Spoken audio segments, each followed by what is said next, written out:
dolorosissimo, è un giorno terribile, sono giorni pieni di domande per le quali cerchiamo risposte, ma da domani, perché oggi è proprio il giorno del dolore, il giorno in cui dobbiamo ricordare, accompagnare Vincenzo che è caduto sul lavoro e con l'aggravante lontano da casa. Speriamo che nel futuro riusciamo a lavorare perché si possa essere sempre più vicini a casa e sempre più sicuri sul lavoro. Cosa lascia dentro ognuno di voi? Oggi è un grande silenzio, interpreto la voce di una cittadinanza attonita e silenziosa. Ci siamo chiusi in questo silenzio che è la maggiore vicinanza che diamo a Vincenzo e a tutta la sua famiglia, famiglia di grande dignità, famiglia di lavoratori di grande educazione, e siamo qui attorno a piangere il loro congiunto. Che tolgano dalla mente dolorosi pensieri, che aiutino tutti a trovare la forza nella vita di ogni giorno. Vorrei iniziare con un sereno ricordo di Vincenzo. In parte sono ricordi personali, ma molto mi hanno detto i suoi amici di una vita. Chi era Vincenzo?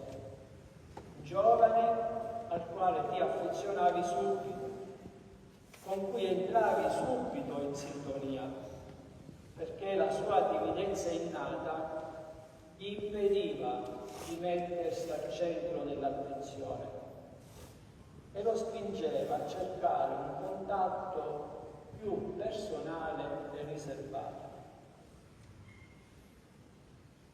Era un ragazzo dai modi gentili e affabili, aveva un temperamento mite ed era riflessivo di carattere.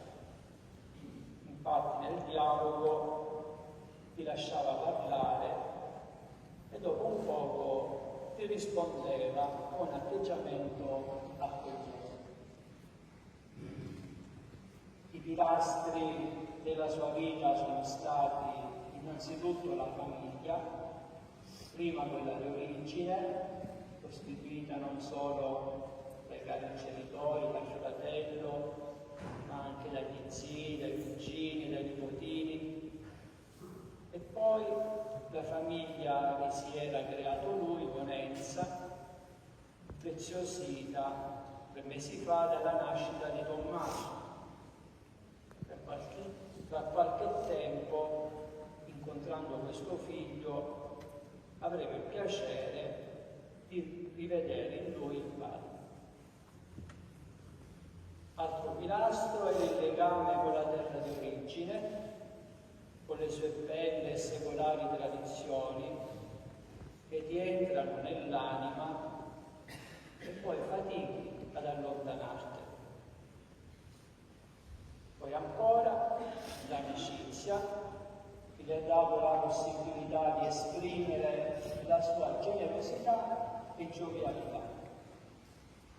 Ed infine, non da ultimo, il lavoro, inteso non come un semplice obbligo, ma come una vera e propria ragione di vita.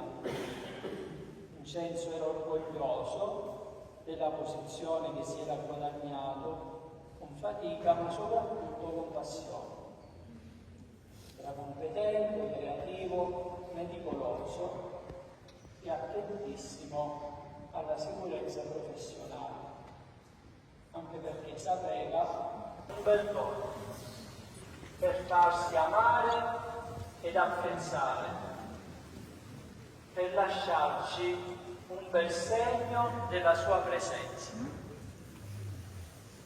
In questa celebrazione si stabilisca tra noi e lui un vicendevole sostegno. Noi preghiamo per lui e lui preghi davanti all'Altissimo, soprattutto per la moglie Elsa e il figlioletto, per i genitori Giuseppe e Nunziata, per il fratello Gioacchino e la sua famiglia, per tutti i congiunti. Rivolto ai cari familiari, siamo qui numerosi per essere militari.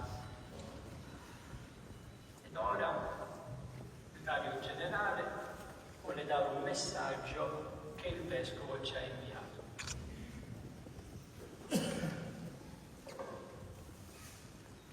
Il Vescovo Monsignor Guglielmo Giombardo avrebbe potuto essere presente questa sera qui in mezzo a noi, però è impegnato nella visita pastorale a Cesarone e quindi si rende presente con questo messaggio che adesso io vi leggo.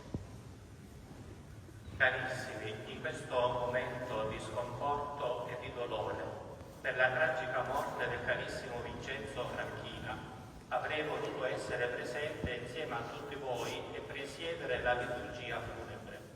Purtroppo per motivi pastorali non mi è possibile, ma volentieri mi unisco a voi spiritualmente nella preghiera di suffragio e di consolazione. Il figlio del Tommaso, i genitori di Giuseppe e Nunziata, il fratello e i parenti di tutti, e anche la mia vicinanza solidale a tutta la comunità vicinante.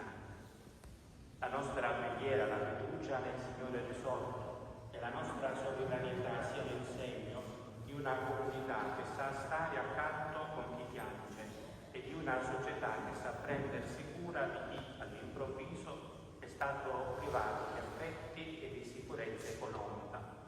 Vi abbraccio tutti con tanto affetto. Moglie e un figlio che l'aspettava. La sua morte ci ha lasciati esterefatati.